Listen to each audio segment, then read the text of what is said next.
முடிசூடும் பெருமானங்க, முடிவெட்டுறாளுங்க. நான் என்ன சொல்றேன், நீ என்ன பதில் சொல்ற? அவர் கேள்வியும் கேட்க தெரியல, பதிலையும் உள்வாங்க தெரியல. உனக்கு பிரச்சனை என்னப்பா? உனக்கு பிரச்சனை என்னன்னு முதலமைச்சர் ஆன பிறகு வைக்கலன்னா என்ன கேள்வி? ஏன் ஜல வைக்கல? நான் தான் முதலமைச்சர் மாதிரி கேட்டுக்கிட்டு இருக்கேன். ஏன் ஜல வைக்கல? அது வைக்காதவன்ட கேளுப்பா. இப்ப நாங்க அந்த மட்டையை பிரிச்சு நார் நாரா திரிக்கிறத நம்ம வேலை. முன்னாடி காட்டு, பின்னாடி திரும்ப, இதை கலட்டு, பெல்ட்டை கலட்டு, எல்லாம் பண்ணுவான். நடிகர் விஜய் இப்ப தேர்தல் சுற்றுப்பயணத்தை தொடங்குறதுக்கு அந்த வண்டி வாகனம் எல்லாமே தொடங்கிருக்காங்க. நீங்க எப்படி பாக்குறீங்க? அவரால் அரசியல் மாற்றம் ஏதாவது ஏற்படுமா? இந்த இடம் அதுக்கான இடம் இல்ல. டிஎன்பிஎஸ்சியில ஒரு கேள்வி கேட்டிருக்காங்க. இல்ல, அது விடுங்க, கேள்வி அது தவிர்ப்போம். வேற ஏதாவது நீங்க டிஎன்பிஎஸ்சியில ஒரு கேள்வி கேட்டிருக்காங்க. அதாவது ஐயா வைகுண்டர் அவருடைய வேற ஒரு பெயர், அதை முடிசூடும் பெருமாள் அப்படிங்கறத காட் ஆஃப் ஹேர் கட்டிங் அப்படின்னு சொல்லி இங்கிலீஷ்ல டிஎன்பிஎஸ்சி எக்ஸாம்ல எப்படி பாக்குறீங்க? அந்த அளவிற்கு அறிவார்ந்த பெருமக்கள் அந்த கேள்வித்தாளை உருவாக்குகிற குழுவிலே இருக்கிறார்கள் என்பதை பார்த்துங்க.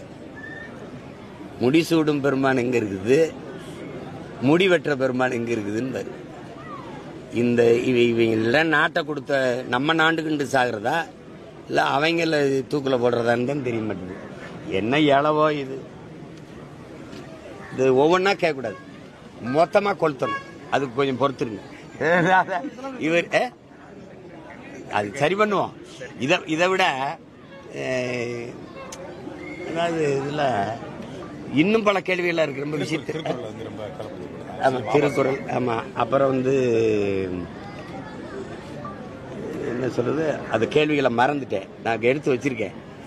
ரொம்ப அருமையான கேள்வியெல்லாம் இருக்குது. அதாவது நமக்கு நாமே பயணம், விடியட்டும் பயணம் எப்ப தொடங்குச்சு? ஆனா அந்த தலைவர் என்ன சொல்றாரு தெரியுமா? எந்த அரசியல் கேள்விகளும் வராம பார்த்து கொண்டோம்ங்கிறவங்க. ஏன்னா அந்த தலைவரை நியமிச்சது இந்த அரசுனால. விடியட்டும்ங்கிற பயணம் எப்ப தொடங்குச்சு? எவ்வளவு அறிவுபூர்வமான. இப்ப இந்த ஆட்சி, இந்த அரசு முடியட்டும்ங்கிற பயணம் இங்க எங்க பாட்டன் இருந்து தொடங்குது.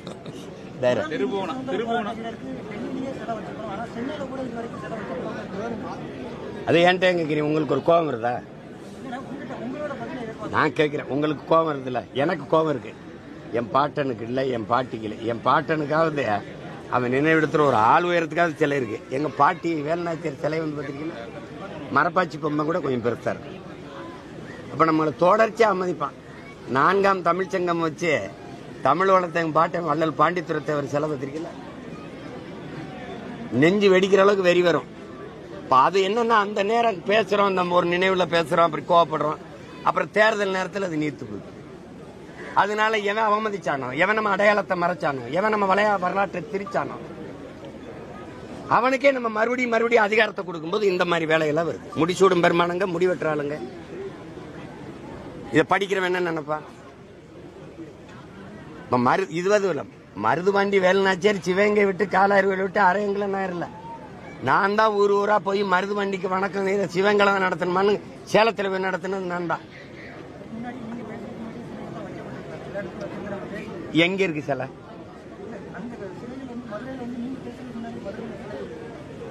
எந்த இடத்துல? தெப்பக்குளத்திற்கு ஒரு சிலை தானே, ஒரு சிலை தானே வச்சது யாரு?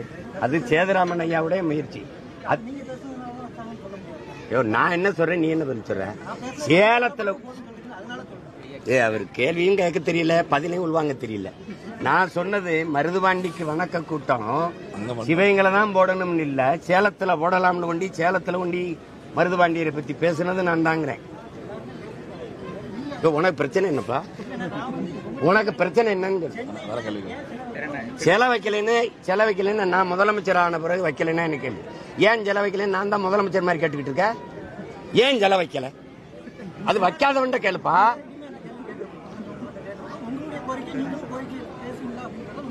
கோரிக்கை இப்ப கூட தான் பேசிட்டு இருந்தா, முழக்கத்துல கூட இப்ப கூட பேசுறோம். தம்பி, Thiruppuvanam case sir, CBI charge sheet file பண்ணிருக்காங்க. அதை கோர்ட் திருப்பி அனுப்பிடுச்சு. சார்ஜ் ஷீட் தப்பு தவறுமாக இருக்கிறது, திருத்தி அனுப்புங்கன்னு சொல்லி சார்ஜ் ஷீட்டை திருப்பி அனுப்பி எப்படி பாக்குறீங்க? இது ஒரு பெருமை தானே நமக்கு. ஒரு வழக்கை கூட ஒழுங்கா எழுதி கொண்டு போக முடியாத ஆளுகளை எல்லாம் நம்ம வச்சுக்கிட்டு எந்த இடத்துல சரியா இருக்கு சொல்லுங்க? உங்களுடன் ஸ்டாலின் மனு பூரா வாங்கி சாக்கடை குழியில சாக்கடை தண்ணியில போட்டு போறது தானே. இது நம்மளுடைய தரத்தை தாழ்த்தி காட்டுறது தான். இது ஆர்எஸ்எஸ் அதிமுக இயக்கினால் என்ன தவறு அப்படின்னு ஒன்றிய அமைச்சர் முருகன் சொல்லியிருக்காரு. அதை இன்னைக்கு அமீர் இதை விட கேவலம் வேற எதுவுமே இல்லை அப்படிங்கிற மாதிரி இயக்குனர் அமீர் இப்போ பேசியிருக்காரு. அது நீங்க எப்படி பாக்குறீங்க? அவர் பேசுறாரு இவர் பேசுறாருன்னா சொல்லிட்டு இருக்க வேண்டியதில்லை. அவங்க இயக்கிறதா சொல்றாங்க. ஐயா இலக்கணேசன் இறந்ததுக்கு இத்தனை பேர் அந்த கட்சியில் இருக்கும்போது ஆளுநர் இருக்காரு, அவங்கள சார்ந்தவர் எல்முருகன், இதே எல்முருகன் இருக்கிறாரு. அம்மா நிர்மலா சீதாராமன் ஐயா மூப்பனாருக்கு வணக்கம் செலுத்த வந்தாங்க. அவங்க கிட்ட மலர் வளையத்தை கொடுத்து என் சார்பாக வைங்கன்னு இருக்கலாம். அந்த கட்சியின் மாநில தலைவர் எங்க மாமா நயனார் நாயுடு இருக்கிறாரு, அவர்கிட்ட கொடுத்து வைக்க சொல்லியிருக்கலாம். இவங்க கூட்டணி வச்சிருக்க எதிர்கட்சி தலைவர் ஐயா எடப்பாடி பழனிசாமி கொடுத்து வைக்க சொல்லியிருக்கலாம். தமிழக முதல்வர் ஐயா ஸ்டாலின் கொடுத்து என் சார்பான வணக்கத்தை நீங்க மலர் வளையத்தை வைத்து இலக்கணேசனுக்கு செலுத்துங்கன்னு ஐயா ஸ்டாலின் கொடுக்க வேண்டிய அவசியம் என்ன? இதை எப்படி எடுத்துக்கிறது தம்பி? அண்ணனை பாருங்க, இதை எப்படி எடுத்துக்கிறது? சரி, எல்லா மாநிலத்திலையும் டாஸ்மார்க் இந்த சாராய இதழ் மேல ரைடு போன இடத்துல எல்லாம் சோதனை போன இடத்துல வழக்கு பதிஞ்சு சிறைப்படுத்திருக்காங்க. இங்க எத்தனை ரைடு வந்திருக்கு? ஏன் எந்த நடவடிக்கை இல்லை? எல்லார் வீடுகளையும் ஈடி ரைடு போச்சுல, ஏன் எந்த நடவடிக்கை இல்லை? ரைடு போனது தெரிஞ்சது, வெளியில வந்ததும் தெரியல, நடவடிக்கையும் தெரியலையே. காரணம் என்ன சொல்லுங்க, நீங்க சொல்லுங்க. இதுல இருந்து என்ன தெரியுது? ரெண்டு பேருமே ஒரே ஆளுக தான். இததான் எங்க தாத்தா காமராஜ் ஒரே குட்டையில ஒரு மட்டைங்கிறார். இப்ப நாங்க அந்த மட்டையை பிரிச்சு நாரா திரிக்கிறதா நம்ம வேலை. இப்ப இதுல என்ன இவங்களுக்குள்ள வேறுபாடு கண்டுட்டீங்க? என்ன வேறுபாடு கண்டுட்டீங்க? ஆபரேஷன் சிந்தூர் அதுக்கு முதலா பேரணி நடத்தி அந்த போரை வாழ்த்தின ஆலியார். இந்தியாவில் பாரதிய ஜனதா எத்தனை மாநிலத்தை ஆளுது? அந்த மாநில முதல்வர் கூட செய்யாத வேலையை தமிழ்நாட்டில் முதலா அந்த பாகிஸ்தானுக்கு எதிரான ஆபரேஷன் சிந்தூர் அந்த போரை ஆதரிச்சு பேரணி நடத்தின ஆலியார் தமிழ்நாட்டு முதலமைச்சர் தான். அதுக்கு பிறகுதான் டெல்லி முதலமைச்சரே நடத்தினாங்க.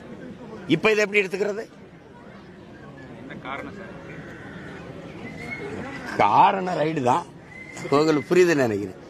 காரணம் அவங்க இங்க பாருங்க, அவங்க நேரடியா கூட்டணியில் இருக்கிறாங்க, இவங்க தெரியாம கூட்டணியில் இருக்காங்க. ரெண்டு பேரும் ஒன்னாதான் இருக்காங்க. வெற்றிமாறன் படம் தயாரிச்சு பேட்கால்ங்கிற படம் தயாரிச்சு இதுதான் என்னுடைய கடைசி படம்னு சொல்லியிருக்காரு. பல்வேறு பிரச்சனைகளை சந்திச்சிட்டேன். ஏற்கனவே ஒரு தயாரிப்புல தானே, தயாரிப்பு தான் கடைசி படம்.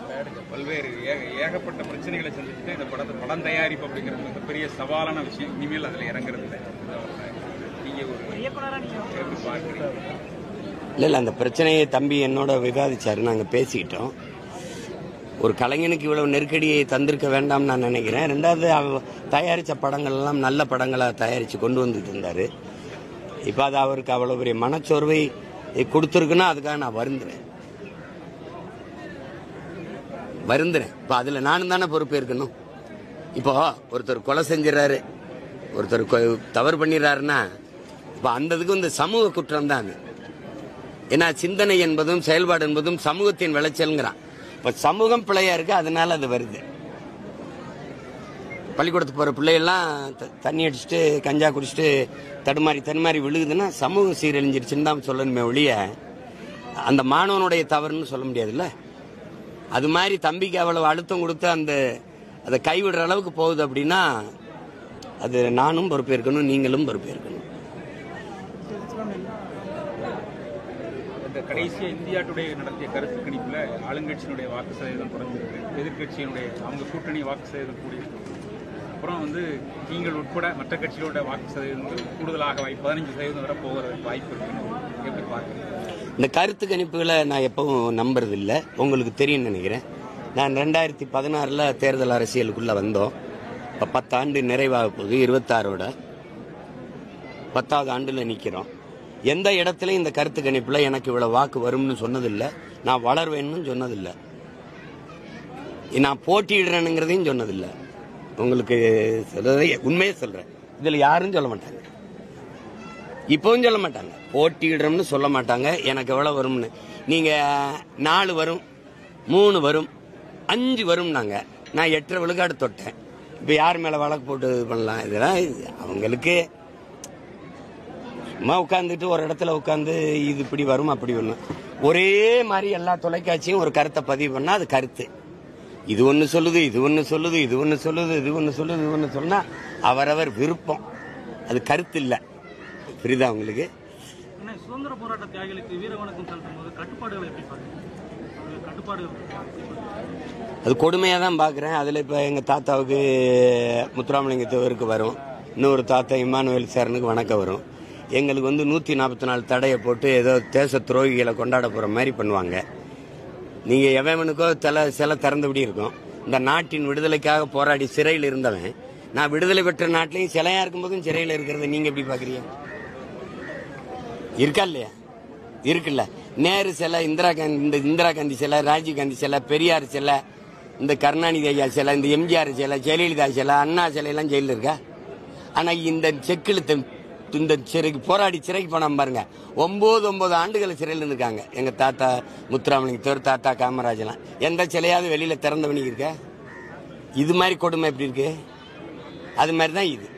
வம்படியா அந்த என்ன சொல்லணும், நீங்க எந்த பிரச்சனையும் இல்லாம போய் நம் இன முன்னோர்களை மரியாதையா வழிபட்டுட்டு திரும்பணும், எந்த பிரச்சனையும் வச்சுக்க கூடாதுன்னு ஒரு அறிவுறுத்தல் செஞ்சுதான் செய்யணுமே ஒழிய, இத்தனை கார் வரணும், இந்த காரை வாடகைக்கு கொடுக்காத, இது போகாத, இவ்வளவு பேர் தான் போகணும்.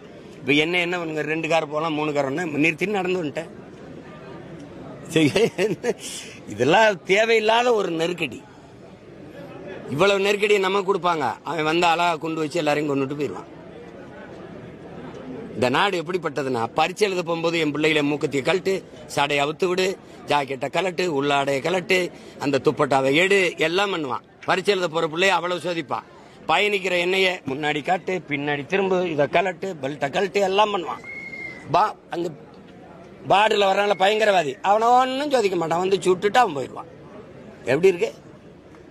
எனக்கிட்ட ஆதார் கேட்கிற, அந்த உள்ள நுழைஞ்சு சுட்டான்ல பகல்காம்ல, அவன்கிட்ட எதுவும் கேட்கல தம்பி, ஏன் கேட்கல? எதுவும் கேட்கல.